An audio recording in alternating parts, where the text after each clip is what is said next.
it. New week, new theme song, new overlay. This is the beauty of making all this kind of live content on the fly. Dustin Kava, great to see you again on Because Cannabis. Thank you, everyone, for joining us each week. You never know exactly what it's going to look like when you tune in, though. I think, Dustin, I feel like after doing 3 or 4 of these shows together, thank you, by the way, Dustin, for filling in last week. We'll have to see.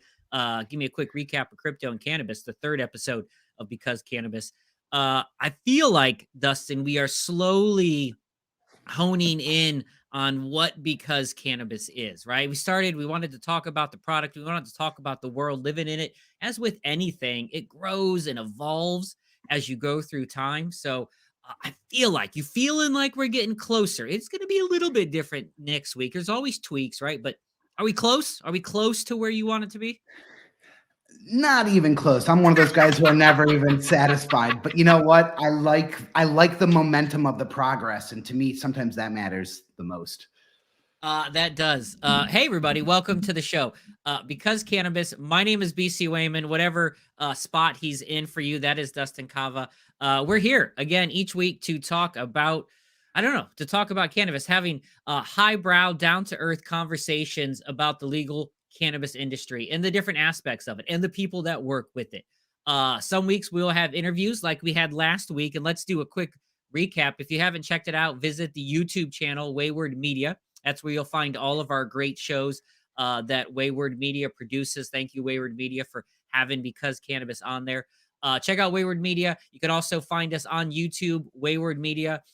Go there. You'll find the Because Cannabis channel. And we're on episode 4 right now. Episode 4, 3 episodes, 2 episodes so far. Dustin and I talking. Today will be a 3rd, but we're going to have guests too. We got some really great ones lined up. And last week, Dustin, you had Dan on. Just give a quick shout out to Dan. If people haven't checked out the show, why should they go? Not right now. Like, don't stop right now. Let this finish. It'll only take an hour, but binge us when we're done. Go back, subscribe to make sure you don't miss the next one. Episode 3, Because Cannabis, crypto and cannabis, Dustin. Why should people go check it out? You know what? That crypto and cannabis, the conversation with Dan from Lemur Genomics out of the northern Michigan, the thumb up there. It was a pretty powerful conversation. There was a lot of talk about transparency within the industry, which I think, a lot of today is actually going to start talking about some of that. And to be honest, I feel like we got through about 1/3 about the potential of what crypto and cannabis could actually mean in the industry. So, you know what? It was a great episode. I had a lot of fun talking to him, and he has some, incredible insight from the breeder perspective that really shed light on some of what should be and shouldn't be in the industry. I've really not been someone who traditionally has been interested in the growing of the plant, right? I like the consumption of it. I get into and appreciate the marketing aspect and the operational parts of it, even the logistical supply and order function of it and how it works. But the grow part has never been something that prior to the last, say, year or so, I really was into. But as I've gotten to know people much smarter than I about the plant, and anything, right? I've just really become interested in it, and I really enjoy that aspect. So I hope to have more growers on, more breeders on, more people talking about that. But you also, as you said, talked a little bit about, supply logistics, transparency in that. That's something that, and we're not going to talk about it today, but sometime I'm sure we'll talk about the use of QR codes, Delta 8 products. Where does it come from? Like, is it legit? As more and more people start selling it, is it a good product, right? Because that's something that, as states go legal, and we'll talk in a few minutes about our state of the day, so to speak, as states go legal, control, quality, having consistency, all of these things are going to begin to rear their head for people. And you're going to, while now people, I think, are very happy to be like, I'm going to have the plant. They're all excited. Yeah, I can buy it legally. Not only can I buy flower, I can have a pick of strains, like menu, like all these options. I can have, whoa, I don't have to get just flower. I can have edibles. I can have candy. I can have, I was talking to Danny McQuiston of Lost Coast Alchemy, who will be on our show in a little bit, living out in the Emerald Triangle, Humboldt County. We were talking the other day, telling me about nebulization, right? No combustion at all, just straight nebulization. done, right? Not even inflammation of the lungs in that sense, really giving it and increasing its medicinal value. Because let's be real, there is probably something that's not great about the smoke in the lungs. So any healthier way to get there. But as we get to those stages, as we do with anything, quality control is going to be a big part of that. Do you like having controls? Before we talk a little bit specifically about what's happening in Oklahoma, just in general, right? As someone who has been advocating the plant, Dustin, since I've known you, and obviously long before going into it, like as someone that's been into it, are you excited about regulations in the industry of any aspect, or do you wish it would stay Wild Wester-ian? I don't know, however you pronounce it. Wild Westian, something like that. I think if you would ask me this question 10 years ago, I would have been absolutely on the Wild West front. I Ah, think, good, right? just that rebel attitude of being young and just, but the more and more you are seeing the pendulum get swung over to that lack of regulation, um, you can see some of the detriments and some of the things that are happening there, that it's just another barrier for them to overcome. It doesn't necessarily mean less barriers for the state in general or for the patient in general. And so, I think, to me, I think regulation can be good, but the question is once you push that boulder down the hill, what happens as it rolls down? It never seems to quite stop. And I don't know, there's something to that. I also think that there's something to the fact that once it is regulated, it's a lot harder to take away out of the public perspective. And so, I think that's powerful, where the cannabis is introduced into the statehood in some capacity, and now it's forever going to be harder for the state to take that away. And I like those things. I think those things can be powerful, but that's not without headache. I agree. We're going to talk Oklahoma in a second. Don't forget, if you want to join the show, hopefully you're watching on YouTube right now. If you're listening, audio wise, we should be, hold on, let me bring you back. I just went to like the solo shot, Dustin. I was going to be like, yeah, if you're listening on audio and you're like, what's he talking about camera? YouTube, check us out. Follow us at MeetWM, at MeetWM, MEET. Pretty much everywhere socially to find out when the next live show will be. We'll try and get a little more consistent. Pretty much Fridays, you'll always get a show from Dustin and I. We launched our audio portion yesterday, right? So now, because cannabis, the first episode currently available as of this. By the time you probably hear this in the next day or two, it'll be up to 2 or 3 episodes. Every Monday, you can check out the audio version of Because Cannabis anywhere that you listen to podcasts: iTunes, Spotify, Google Play. What's your podcast option of choice, Dustin? How do you listen to podcasts? You know what? I am a Spotify user at heart. They got me on that pro subscription, and you know what? The premium subscription, I mean, and I love it. I can't say enough about it. I'm in. When you go to Spotify, do you have to follow or like or subscribe? What's their little icon you have to give to show support and love to your show? It is And the follow. rate too. Those are the two things we got to do. What do they do? How do they rate and like on Spotify? What do they do? There Walk is me no through. rate. You're just following. All right, well, And so, and follow then us. and then your like is a heart, and it does introduce to the algorithm, but heart us on Spotify.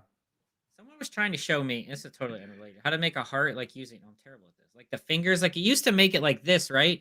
But now you kind of make it, I don't know. You kind of make it differently. Anyway, hit the Oh, heart on cute. Spotify. Yeah, right. I don't know. It's like it used to do this, right? This was the heart, but it really doesn't look like a heart. I'm terrible. I have And small. for those of us who are listening on the podcast, he is attempting to make a heart with his fingers, but doing it quite awfully.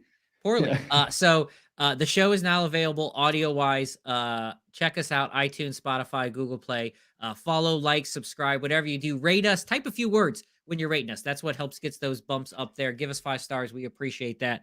That's exciting. I'm excited to launch the audio portion of it. I think we're just finding our footing, Dustin, with this show. I think we got a lot of greatness ahead of us in the future. We're little kind of baby podcasters talking about cannabis, Dustin, right? We're like that little seed. We're that little seed that's going to grow, and we're going to water dirt, going to blossom up. All right. First topic of the day. Speaking of blossoming, the show today, Sooners and Sweets, going to give you an idea of where we're headed here. So speaking of blossoming, And around 2018, Dustin, the state of Oklahoma, one of the very few red states, as it were, one of the very few conservative minded or centric states. I think people think of Oklahoma. You say, when I say Oklahoma, Dustin, you think, Life in prison for a seed. whoa, all right. Well, life in prison for a seed. I was gonna go like, cowboys and tumbleweeds, but you go straight to the heart of the commentary. So life in prison for a seed. Not any longer. Not as of 2018, sort of. It's a little complicated, and I think that's what we want to talk about today. So Oklahoma in 2018 passed medicinal cannabis, became one of the first conservative-minded states to do so. And for reference, another state like Florida had already had legalized cannabis. They had legalized cannabis in 2013, 2014 is when they passed it. So they are a very heavy volume dollar wise state, right? It's a very conservative state, and most of the southern states are typically CBD only, maybe medicinal programs. So Oklahoma decides to roll in. They decide to launch it, and they kind of went a little against the system. And I don't know the history. I probably should know it better before we talk about it today of why they were so loose in their regulations. But if you're not familiar, Dustin, Oklahoma walked in with some of the fewest and lightest restrictions when it comes to the amount of money needed to get into cultivation or dispensary operations, the amount of paperwork needed, the application process, the quality assurance checklist that need to typically be filled out. Where in Ohio, our program is one of the most restrictive and expensive to get into. It's not the most. I know a lot of people get mad about Ohio's program, but it's not the most expensive program, but it's up there, right? And Oklahoma rolls in super cheap entry fee, super easy logistical to get into there. Really, no really control system in place, and within a short amount of time, it became Toklahoma, right? It became, and that's what they call it now, Toklahoma. So, knowing that, Dustin, and I know you did a little bit of reading up on it.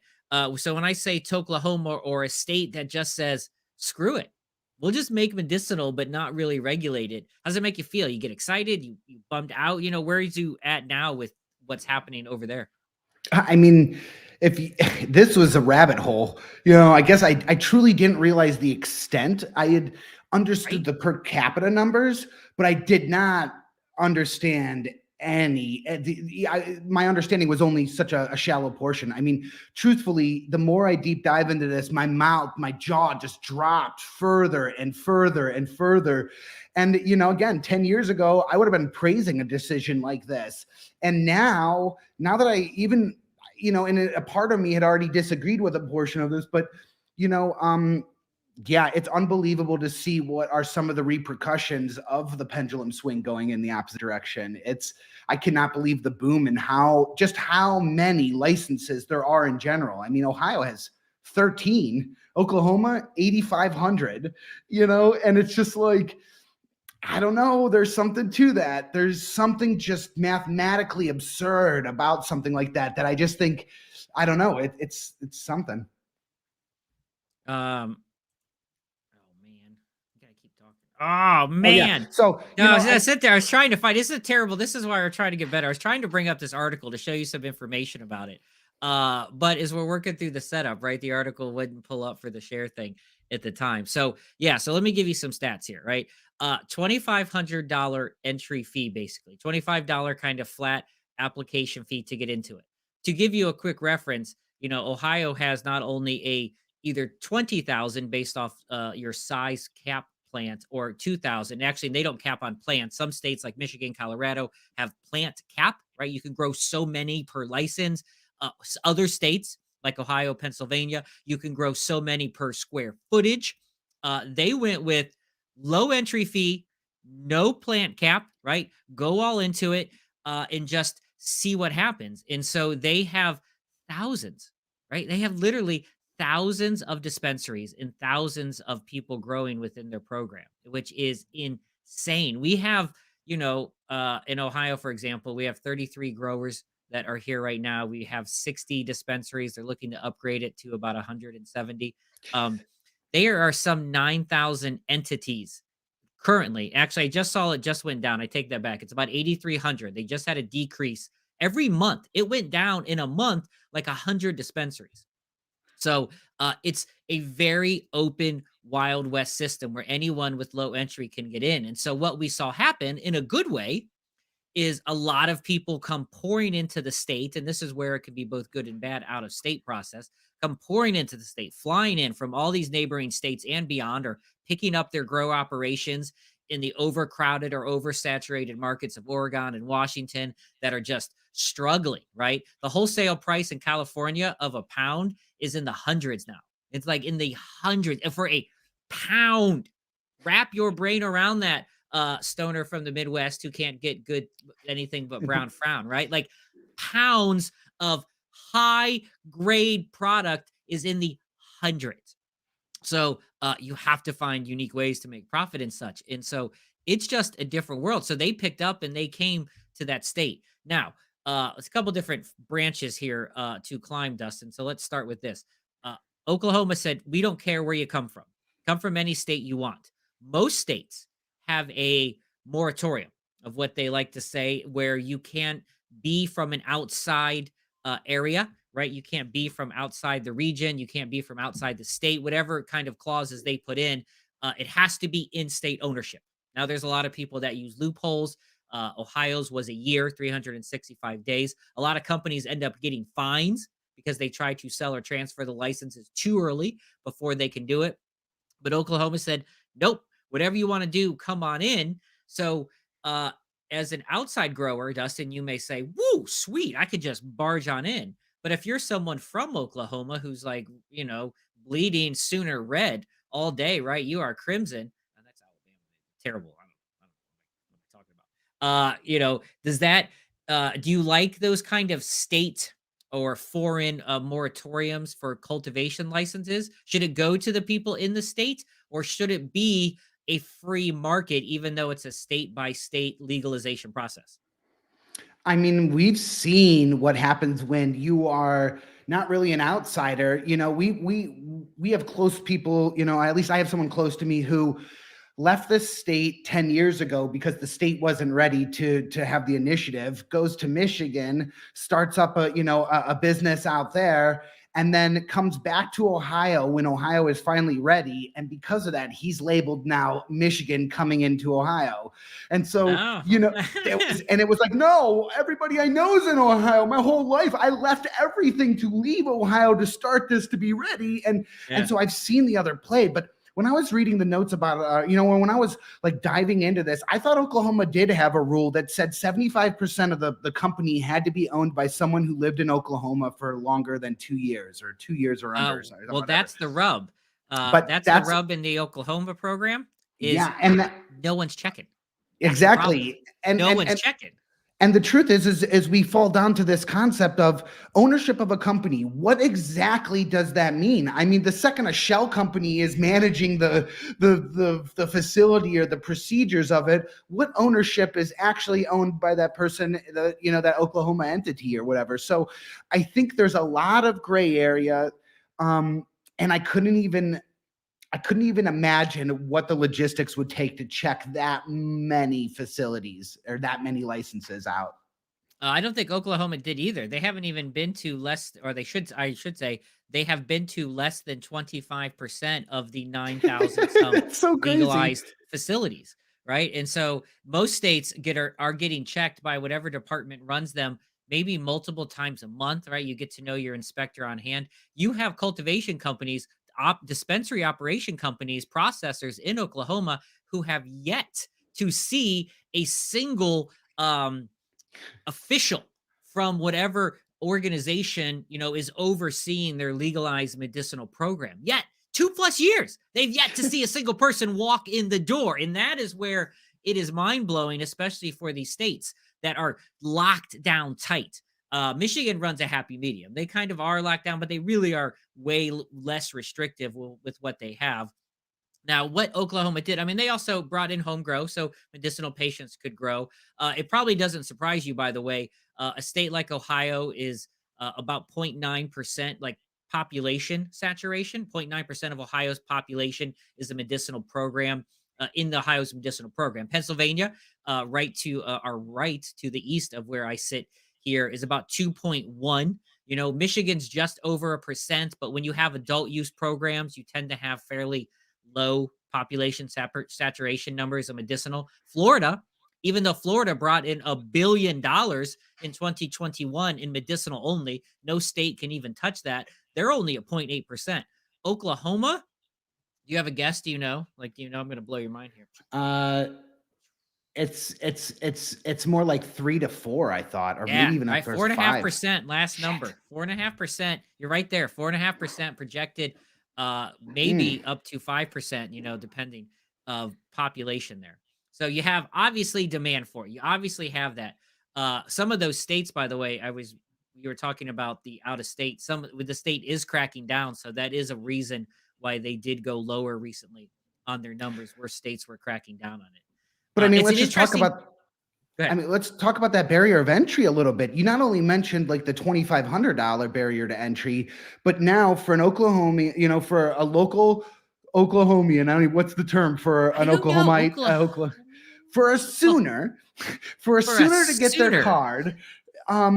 Honestly, it's $100 fine and you can get it within minutes. If you think about being an Ohio patient, it takes X amount of days to get my records from the doctor. It takes X amount of days to set up the appointment. It takes, 24 hours to have the system updated. Then you have to pay the state after like there's all these barriers that are time barriers. In Oklahoma, $100 and in 2.5 minutes, I got my card and I'm legal, and that is, I think that's the biggest eye-opening thing to me about this is it also showed what happens when you remove the barrier for patients. Can you really have 10 or 15 or 25% of the population registered and participating in the revenue that's being given to the state? And to me, I don't know. I think that if anything should be have an eye-opening, it should be that should be the thing where every state's ears are perking up and they're saying, wow, what did they do differently with patients? And it's that.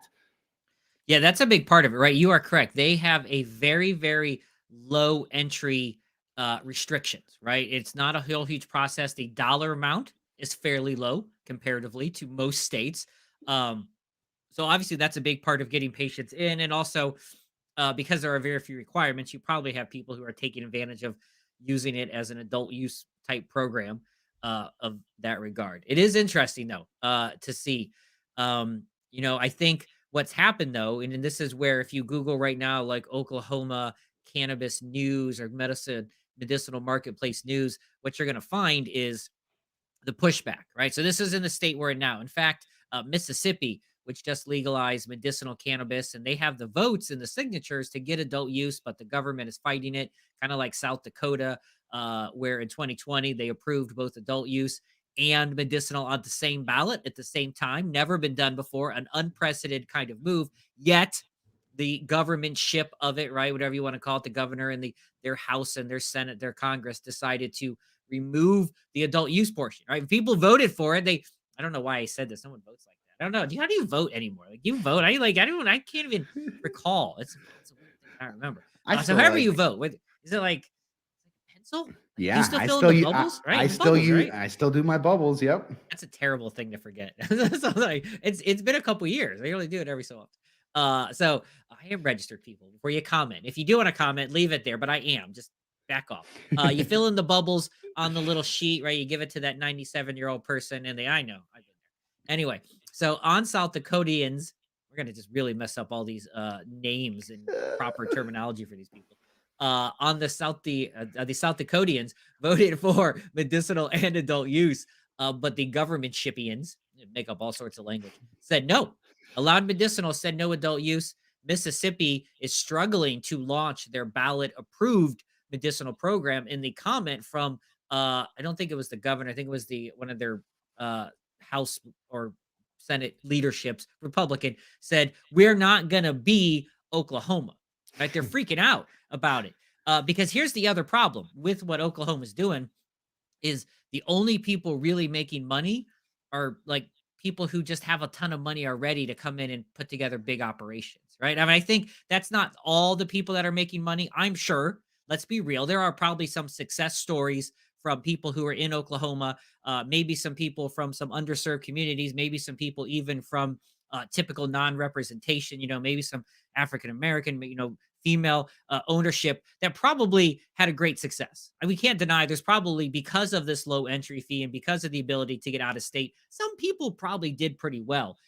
But what you tend to see is the same people who you always see. We were watching a news article the other day when we were talking about the show, and it was like Oklahoman's medical cannabis marketplace under fire. And what was it? It was like a dude who looked like me in like a sweater vest, right? It was a guy in a sweater vest in Oklahoma. I don't feel like Oklahomians wear sweater vests a lot. I may be stereotyping you there. I'm sorry, Oklahomians, if you do wear sweater vests.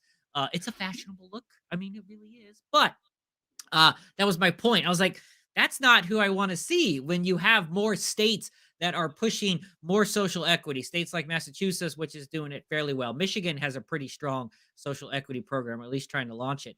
It seems like a great opportunity. And I know a few people who went down there feeling like it was a great opportunity, but then it just became same old thing, right? Just rich get richer kind of thing. So I guess if you had to summarize, like thinking about what they've gone through and now they're pulling back down, and this has nothing really to do with federal legalization. That's a bigger conversation for another day. But as states go legal, thinking about how a state like Ohio or Pennsylvania has like super restrictive. You have Michigan, which take adult use out of it. Their medicinal is less restrictive. Then you have Oklahoma, which is Toklahoma. Uh, is there a model you like? Is there a model you prefer of those? Obviously, the somewhere in the middle is the perfect, but we can't do it, right? This is pick one of the three here. Uh, no rules, some rules, strict rules. Uh, yeah, it's so hard. Do you honestly believe anybody keeps in those bubbles? If I did, No, obviously I think I of would I course would not. love to be a middle ground. I would like some restrictions. I mean, again, when you see how far the pendulum swung through not having any regulations with Oklahoma, you're just like, oh my gosh. I mean, they're putting them next to people's houses and they're putting them like There is no restriction. there's That's no zoning. terrible. There's no like it's unbelievable how little there is. And then, the more and more you look into it, you're like, whoa, there's a huge percentage portion of this that is like not even owner ran by anybody within even the country. We're talking like, the Russian oligarchs. We're talking the Chinese oligarchs. We are talking large scale money from overseas has thrown into the hat in the mix in Oklahoma. And so when you say, how do you compete? The truth is you don't. I mean, like they had the ability to buy land at 15 times the cost just because the licensings were so cheap to enter. They're like, we can spend 2 million on the land and get 600 acres to build out, as opposed to just blowing it all on a license. And it's just like, but they're sticking it next to residential neighborhoods. So My how? All right. So you're a fan of cannabis, right? I'm down. How annoyed would you be if someone literally, just like within 10 feet of your property line, sets up a fairly large scale grow operation? Like even my most normal sense is like, God, I just don't want all that right by me, right? Like there's something you said. It sounds so cool. It sounds so great to have like free reign and no rules until that shit sets up in your neighbor's backyard, well, and we're all of your not neighbors' backyards. And we certainly aren't talking about our neighbor in the home grows there. What we're talking about is a 75 greenhouse operation showing up in my backyard. It's a total different thing. I mean, there's no, and not only that, but again, without the like Ohio has a lot of regulations on where the building can be situated, how far from anything, how much security, how many doors to enter the building, how much square footage of fence around the operation before you even get under, there's all of these thoughts put into this. And there, it's just like, nope, you literally can walk through a door and be in a grow. And it's just like, it's unbelievable. I've never ever, and I certainly, again, I never would have thought Oklahoma would have been the one to test this theory. Maybe Texas. I could see that outlaw in them Texas, being man, no, like, Texas is you know, no way at all. Get your legal cannabis out of my face. Like Texas is not down with anything. They have a begrudgingly active medicinal program.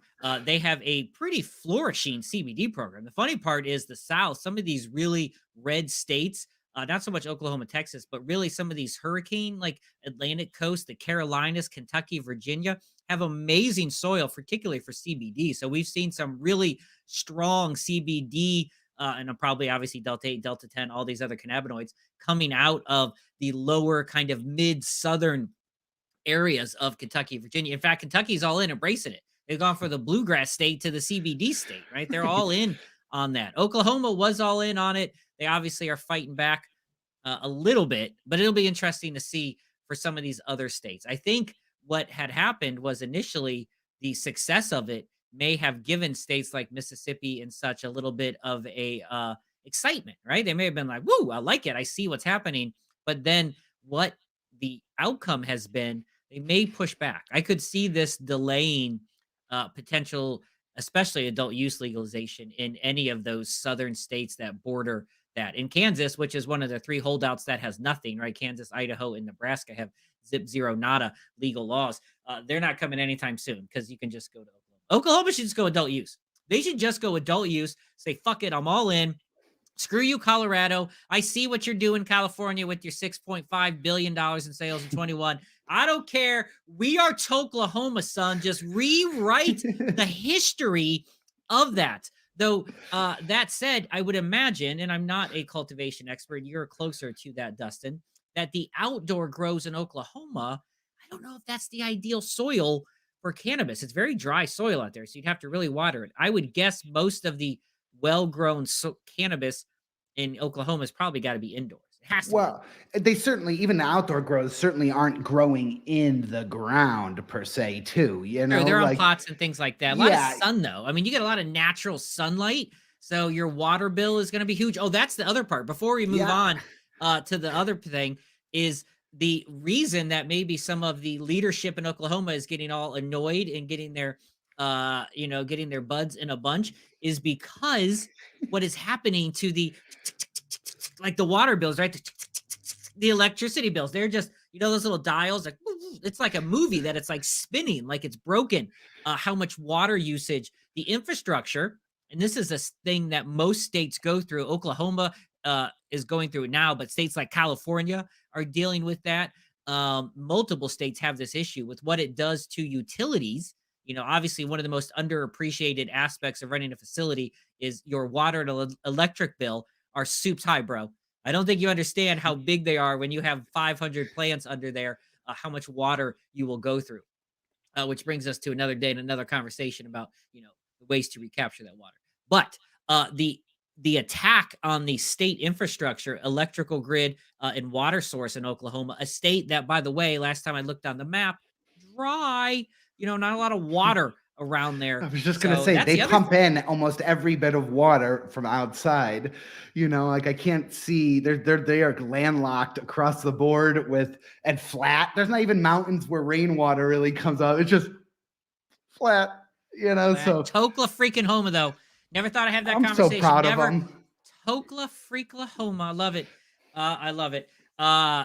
Interesting. Good stuff out there. We'll see what's going on. We know a couple people from Oklahoma. So hopefully on a future episode of Because Cannabis from Wayward Media, we can get some of those people on, join us, check us out. Thank you if you're joining us now, watching it Because Cannabis. Follow us anywhere socially at MeetWM, MEETWM. Check us out, Wayward Media. That's who produces and distributes this show. A lot of great things coming, not only Dustin and I, Because Cannabis, got some other amazing shows. Wayward Planet, the show I host, will be launching back up. Dustin going to be talking infrastructure, the Boro Network coming soon, Anthony Trav out there streaming, and then some other people that will be joining us soon. So Wayward Media, wayward.media on your interwebs there. Meet WM, and obviously our YouTube channel, great place, and audio. You can now listen to Because Cannabis anywhere you enjoy your audio podcasts. Let me show you something, Dustin. Let me show you something here. I think I finally figured out my share screen issue from before. I had share screen fright. That was a bit embarrassing on my end. I just want to show a window Chrome tab. See, that's what I did before. See, I got to be more prepared. All right, I'm going to show you this picture right now and just tell me gut reaction to this giant mound that you see on screen. I'll give you a spoiler. That's a cannabis edible. right there. That is a cannabis edible right there. So when you see that, and I'll tell you some details and stats right there. When you see this, Dustin, what's your first question that comes to mind? I mean, my stomach dropped immediately. It kind of made me sick at the thought of like, I didn't even know what it was. I didn't know it was even cannabis related. I hoped because the show is because cannabis, but it looked uncomfortable to me. It looks uncomfortable. It gave me that moist or like a pus, like either one of those words. That's kind of what I felt during that picture. But then you start talking about that it's actually cannabis in there, and I start saying, oh, what a waste. I know hundreds of patients that are dying for medicine. And what is that? What's it for? Right. Guinness? Let me drop some stats on you here.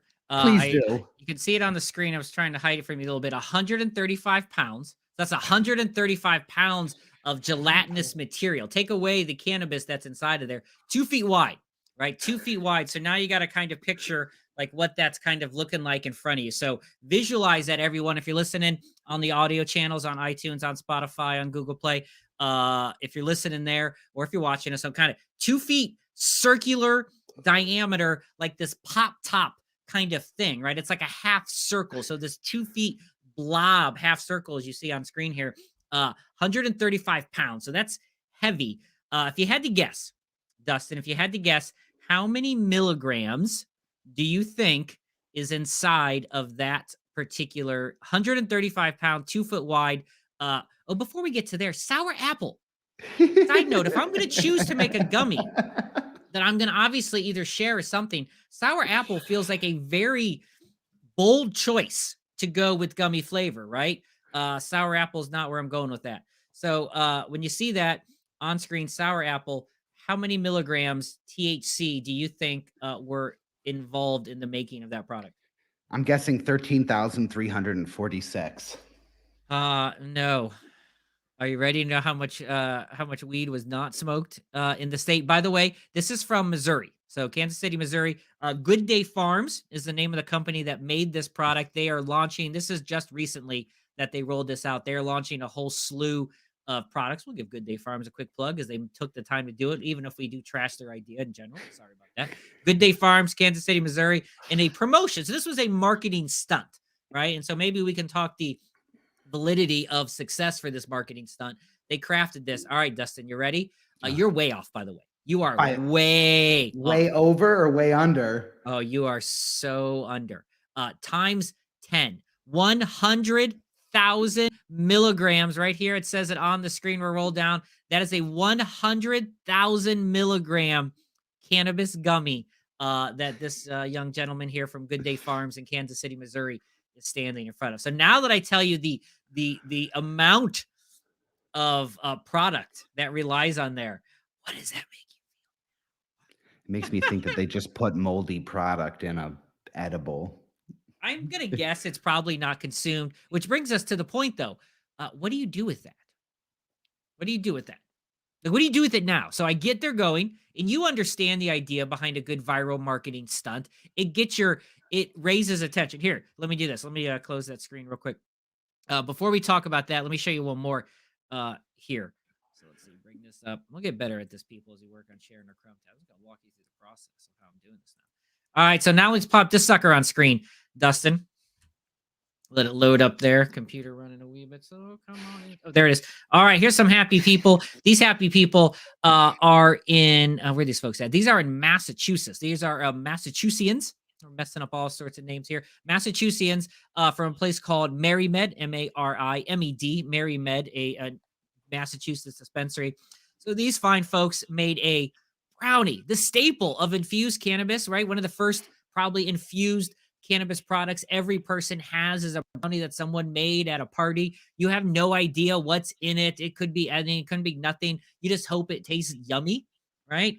So this brownie here is 850 pounds, 3 feet by 3 feet, with about 15 inches high. So 3 feet by 3 feet square, 15 inches in depth. Take a guess. This is way less, by the way. They went a little bit less milligrams here. So take a guess how many milligrams are in this. Way under the last one. The other one, I should have started with this one first. How many milligrams do you think are in this brownie? I'm going with 17,000 then.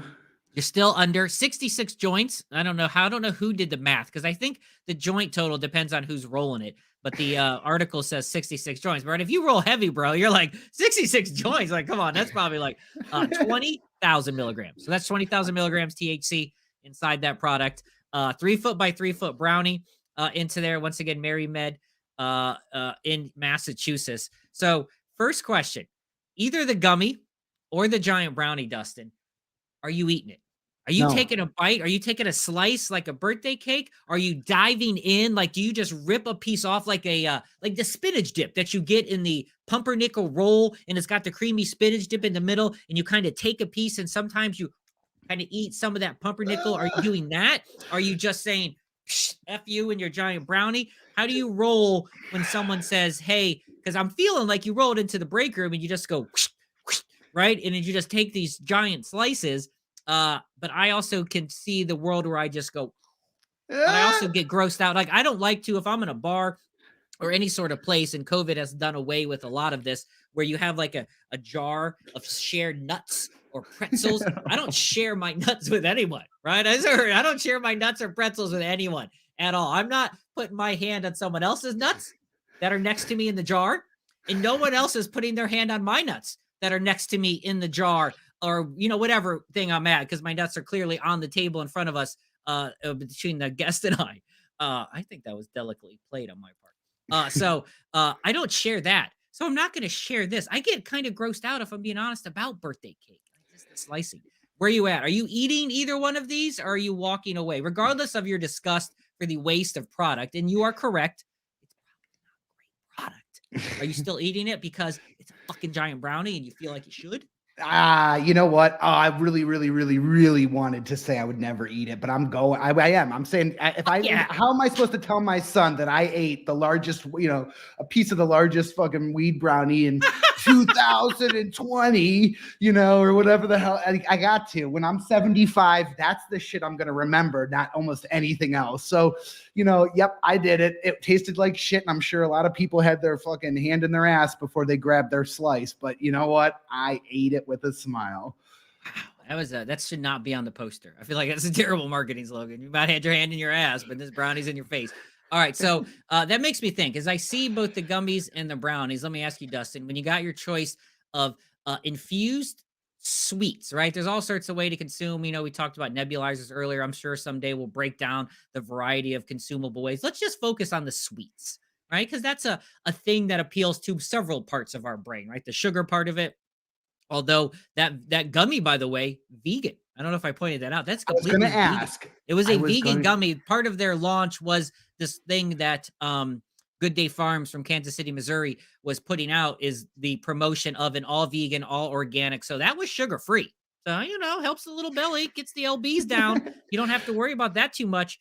Probably a bad after effect. I feel eating that much gelatin has to affect the digestive tract in ways that are undefined and unknown thus far in time and science. So we don't know what happens. And I've eaten a bottle or a jar of those like Haribo. We've all like pounded a bag of those Haribo, like gummy bears or something like that. And the next day it's just a really thick, multi-covered extravaganza that comes out the backside. So not good. So one of the things, when you have a sweet, right? So let's say a sweet. Let's go first in general. What kind of sweet person are you? Are you a cookie? Are you a candy? Are you a chocolate? Are you an ice cream? Where's Dustin Kava on the sweet scale? I like my hard candy. I'll eat Ooh, a that hard. is a I'll suck terrible on a hard answer. You can candy. try to sell it and justify it, but hard candy is always wrong. By the way, if you're listening to this and you're into sweets, I know that it is hard, and I'm sure the internet will roast me for this at MeetWM. They're going to let me know their feelings. But if you enjoy hard candy as your first sweet option, you're incorrect. Anyway, yeah, go ahead and tell me how much you love it. I think the fact of infusing sweets in general, like I'm waiting for the infused turkey leg, or I want why is it always sugar? Or how about sugar free, but an aspartame or some shit, Yes, it's always the aspartame, It's like, correct.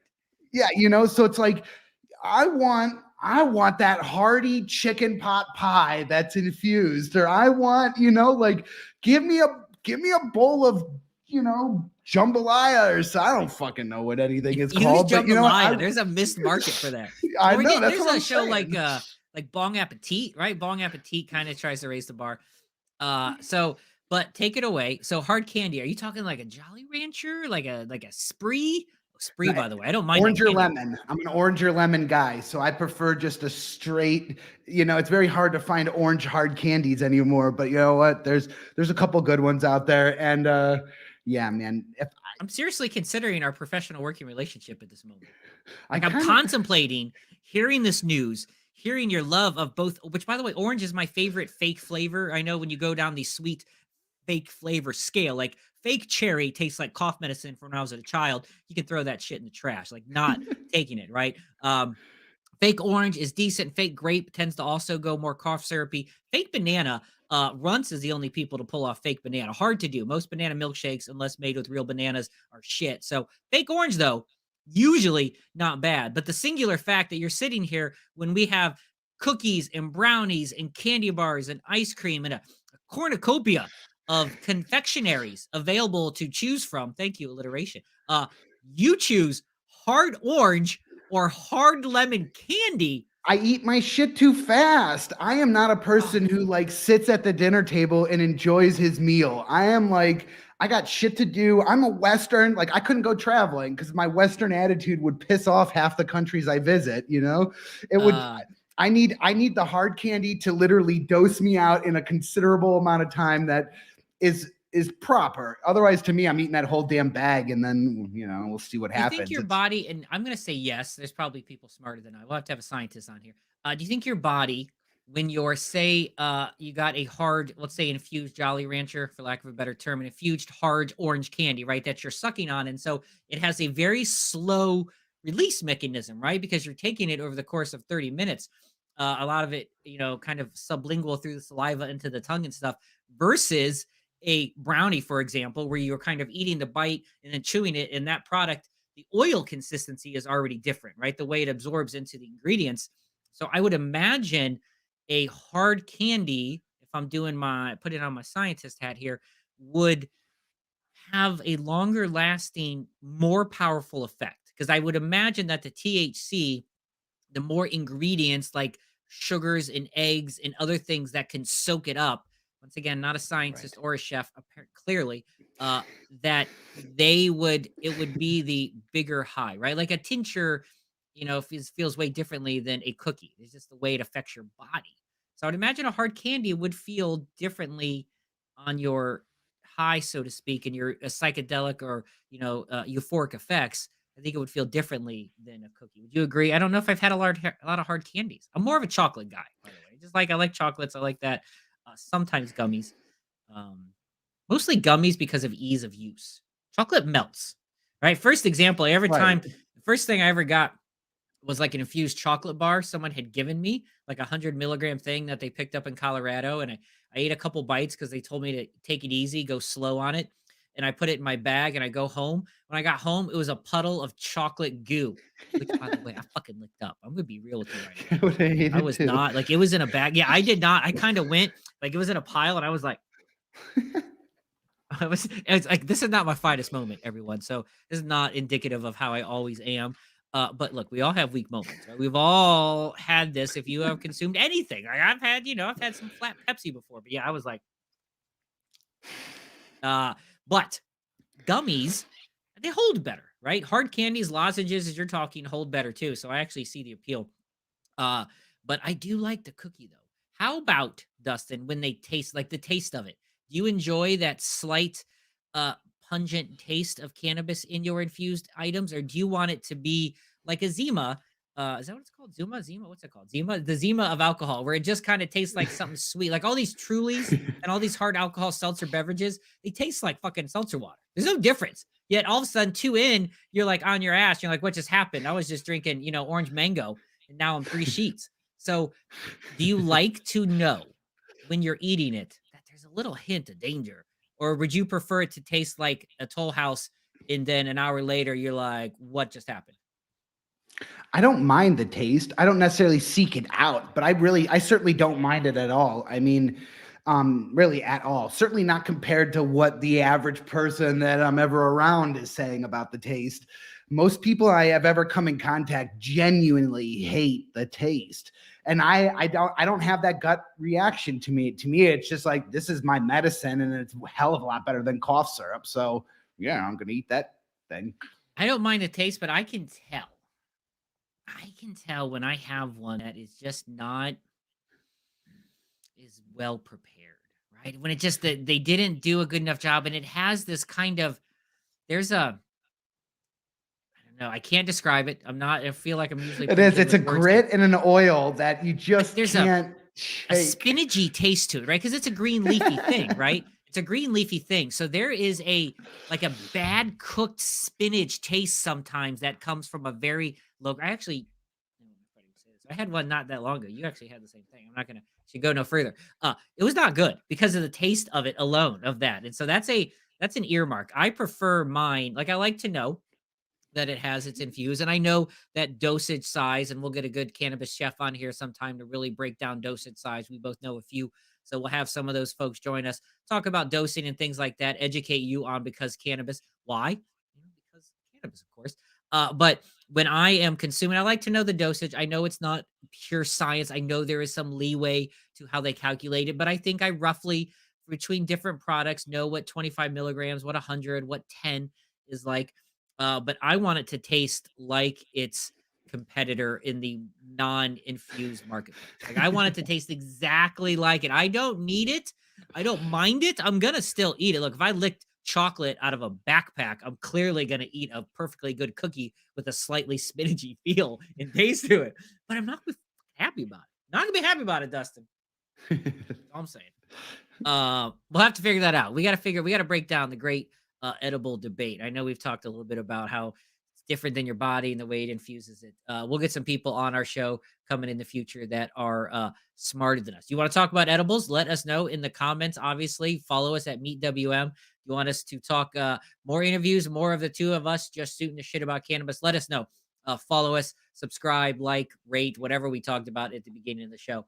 How we end our show, Dustin. And if you've watched any of the Because Cannabis is 1, 2, 3, and 4, Life and Leaf, Stoner and Sports, Crypto and Cannabis, and of course today's episode, Sooners and Sweets, we like to end the show with some of the things we learned this past week, that helped us out a little bit. Something that, because part of our journey, any journey, cannabis or non-cannabis, is about growth, right? Just like the plant starts from a seed, becomes a big, beautiful stalk, it veggies, it flowers, it harvests, eventually it's consumed.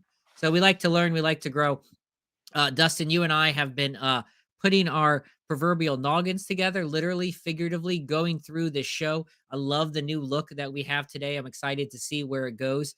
But we had a whole pull back to break back the fourth wall here, break down the curtain, fourth wall, whatever it is, a whole font choice, a whole look ready to go. And it was similar to what you are seeing right now on the screen and what you'll see when it ends and what you're looking at, the podcast art. It's similar.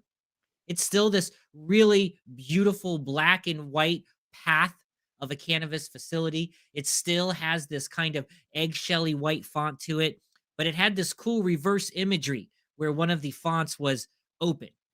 And we had all excited, all ready to go, ready to relaunch the Because Cannabis brand with B.C. Wehman and Dustin Kava, all ready to go until we decided to, Dustin, look at it small. Like, what's it look like in a thumbnail? Like shit. It didn't look like shit. It was so hard to read. You couldn't read it. I learned that things look great in magnification up close, but you need to really have an honest conversation with what do you look at. And as we talked about, what do you look at when you scroll up in YouTube and such? You're like, I need it to be readable, right? All these other words, all these other things didn't matter. So I think it's always nice to have that quick reminder when you're developing a logo, when you're developing anything that someone is going to consume online, which means the majority of online consumption, not the majority, but a vast majority is obviously phone based. And phones are very small. And so pictures on small things are going to be even smaller. So before hitting launch, before sending your marketing campaign into the world, mobile view, test run, see what it looks like. You may be shocked how little words, little content you actually need. That's what I learned. What'd you learn this week, Dustin? I think it's more so. I love the idea what you just said, but I really want to drive home the fact that, like, at the end point of that, it's knowing your customer and knowing where it's being displayed, knowing where your marketing is going. In the case of us, we really had to think about, as it's scrolling on a phone, as it's being, in a smaller box on a side panel. What are some of these key things of the possibilities of where it could be viewed? And yeah, once we actually sat down and saw that, it changed everything for us. And I think in business, that's what's going to happen. I mean, you start a business thinking you know your customers with all the research and all the years of knowledge and experience that you're armed with. And then you open the doors, and I assure you, they will surprise you every time and ask you something outside the box. And it's one of those things of just like, it's learning, being in the grit for a little bit, knowing what's going to happen, and pushing through, and being okay to change. If we were so hard up about that image, or say we had spent $3,000 developing it with another person or something, like, this would have been a dramatic change to somehow get the emotional backing behind that to change as well within you. And in this case, I like the idea that success isn't based upon some predetermined notion that we have, and we're not set in stone with it. We're fluid, we're adaptable, that is true power, and that is true sustainability and longevity. The word I often overuse is malleable. That's my favorite word. If you listen to me talk, when I start to talk about being shifting and adapting, I find multiple times to overuse that word into my conversation to make myself fancy and smarter than I really am. I hope you're smarter today after sitting through this show, after watching episode 4 of Because Cannabis, Sooners, and Sweets. We are available, obviously. We'll be here every Friday on YouTube for a live or pre-recorded show. We'll let you know what it is, but we try to come live. You can join the show, by the way. You can visit us right now. If you join us on Fridays, we'll do a better job about posting, letting you know when we go live. Comment on the show. We'll interact with you. Help us drive this content. Let us know what you like to see. Do you like videos? Do you like topical news? Do you like interviews? Hopefully, we'll get an interview for you next week. Don't forget to follow us socially at Meet WM, MEET WM on Twitter, on Facebook, on Instagram. All 3 of those. You can find us. And then obviously Wayward.media. Thankful to Wayward Media, our producers, our distributors of this show. Lots of great content on there. Be sure to check them out at Meet WM. Subscribe, like, follow, rate, all those good things. I think that's about it for today's show. Dustin, I'm pretty excited to see where it goes. Any closing comments from you, good sir? No, I think that's it. I think we've hit all the big ones I wanted to hit, and I just wanted to say, if you're feeling empowered with the news or not, hit us a question. If I know what I wanted to truly say is, if you're from Oklahoma or any of the other states that we butchered the verbiage of who you are, Oklahomians and whatnot, please shoot us a comment and let us know the proper way to say. The Idahoers aren't going to ever call. All right, everyone. Have a great time. See you later.